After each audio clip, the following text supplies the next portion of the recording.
Well, thanks for tuning in to another segment of Answering the Call. I'm Pastor Chuck Reese, your show host and executive producer. This is a series all about evangelism and discipleship, and we're highlighting ministries that are serious about doing that all around the world.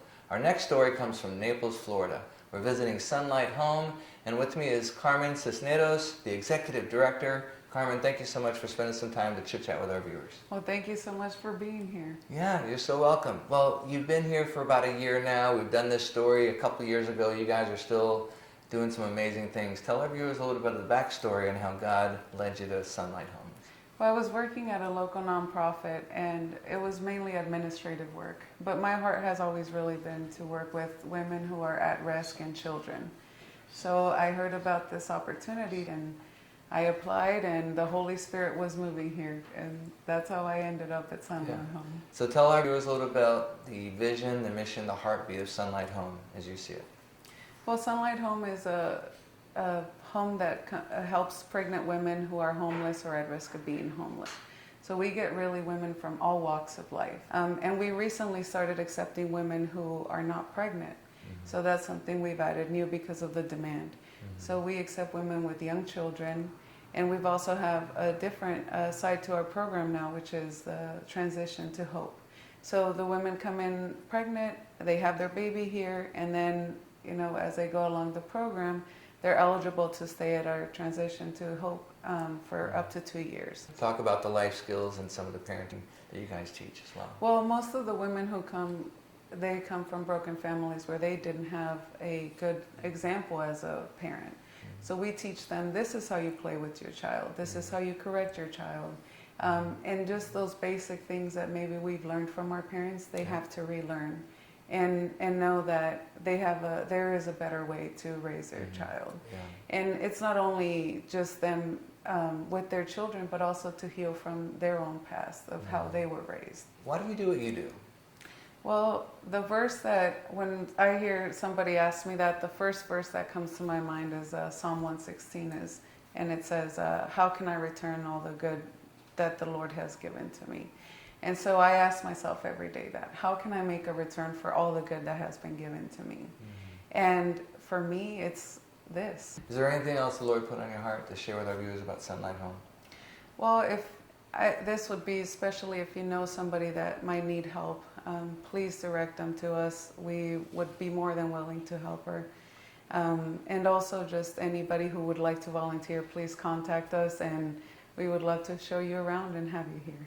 That's awesome. That's good. Well, stay tuned. We're going to get some more interviews from some of the residents that are here, as well as some of the board members, and you too can see how God is using Sunlight Home to be a demonstration of the gospel here and now. And you too can answer the call and get involved. Keep watching.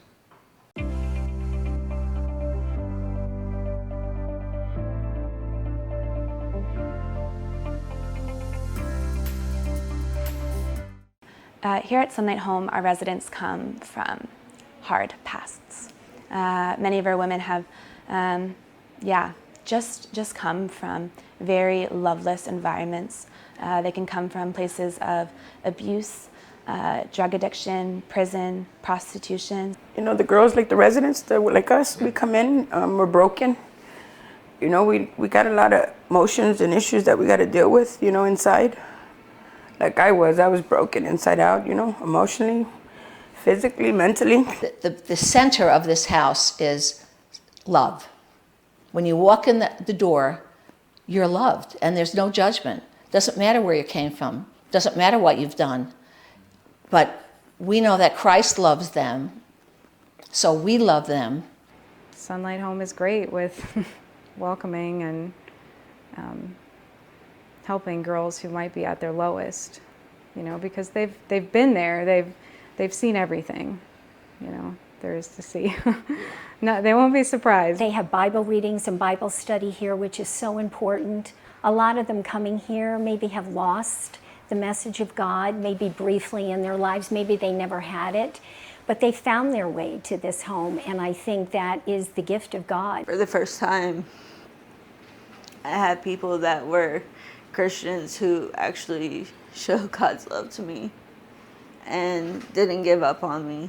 Just being a mother, you know, learning to care for a child, you know, can be challenging, and and they are strong enough, and they just need to be told that they're strong enough and just have that little bit of push, and they got it. You know, they have it in them.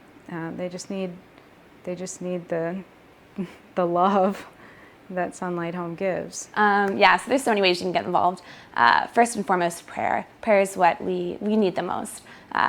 Yeah, so very much prayer, but also we do take financial donations. We get no government funding at Sunlight Home. We are run on private donations and grants and our fundraising events. We also, have opportunities for tutoring, mentoring, driving them around to different things, or even just being with them, spending some time with them, taking them out to a meal or shopping, and showing kindness to them. There is so much to do here. You can come work with any of the residents here, whether it be on fueling their education and their needs and that, their parenting skills, cooking classes, just nutritional, exercise. You can do anything you want to work with these girls.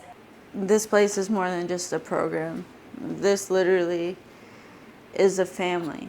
That I'm just grateful to be here, that Sunlight Home saved my life. Our end goal is not to graduate this program. Our end goal isn't to get a job or to get a car. Like, our end goal is to get to heaven. And so, yeah, together we are running with these women towards heaven.